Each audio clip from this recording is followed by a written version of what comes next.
Should rental properties be kept in an LLC and a trust?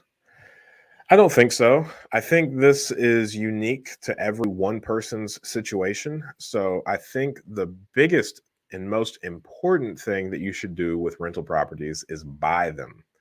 I think the subsequent liability can be dealt with later by professionals. And I think it gets easier to deal with that liability and the entity structuring as you get more rental properties. So, forming a relationship with a CPA and attorney that specializes in asset management is probably a really important thing that you can do.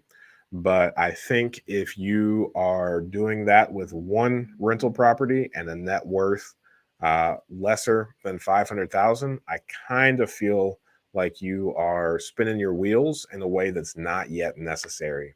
I think that with the proper insurance, you can successfully curtail your exposure uh, or the or what your liability is. So if you're properly insured, most insurance policies at this point don't really give any discounts for having less liability. So I would recommend that you get your rental property insured for the full replacement cost and also with all of the liability they let you purchase. So generally, the max amount of liability that you can purchase on your rental property is $1 million. I would not try and save money by saying, oh, I would only like $300,000 of liability coverage. Because the difference between 300,000 of liability coverage and $1 million in liability coverage maybe $50 on an annual basis. So $5 a month will get you significantly more coverage in the event that you need it. Whereas insuring your property for replacement costs compared to actual cash value could save you several $100s per year. So if you're looking to cut costs, it should be on the property side, not the liability side. And if you wanted to also be really protected, then I would ask your insurance agent to give you a true umbrella. I would use that terminology. A true umbrella starts at the first dollar in the event that the underlying liability coverage does not cover whatever claim is brought against you. So let's say that I don't know a scenario that wouldn't be covered off the top of my head. I can't because each insurance policy is different.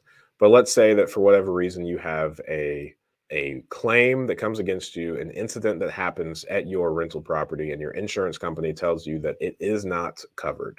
Then, if it's not covered, you immediately become liable for whatever damages or judgments against you because the insurance company is not paying for any of it. If you had an umbrella, then that would be a second layer that would need to be pierced before you personally started having to pay things out. So the umbrella could protect you from the first dollar in the event of um, your first liability policy not providing coverage for that incident. So a true umbrella is likely going to be more expensive because it covers more and it serves as that first dollar. All umbrellas are not equal. So if you get a $2 million umbrella from the same company that you buy your $1 million underlying coverage for, then in theory, you could have an exclusion on that first million that makes it not covered. And subsequently, that umbrella also won't cover it. So I would just be very careful. And if somebody offers you a $100 umbrella, a $2 million umbrella, and then somebody offers you a $600 per year, $2 million umbrella, then there are probably substantial differences in the coverages worth you examining.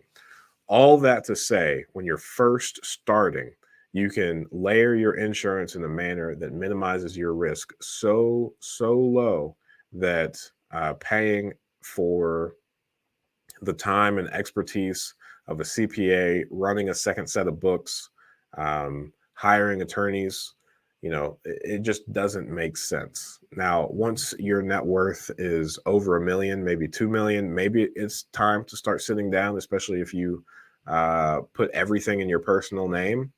then I think that could start getting a little crazy. But you only need one umbrella, and you have to have property coverage. So even if you had a net worth greater than a million, if you got the proper insurance setup, you're still going to be fine, and your actual exposure to your lifestyle is going to be pretty limited. Thanks for watching that clip. I thought that was a good question, and I think you can ask good questions too. Join us every Friday morning at 8 a.m. Eastern Standard Time for a live stream Q&A where we answer plenty of questions just like this one. In the meantime, consider subscribing to the channel if you want more of this content. And if you want to increase your deal flow, analyze properties better, and help me feed my family, click the link below for a free 7-day trial of PropStream.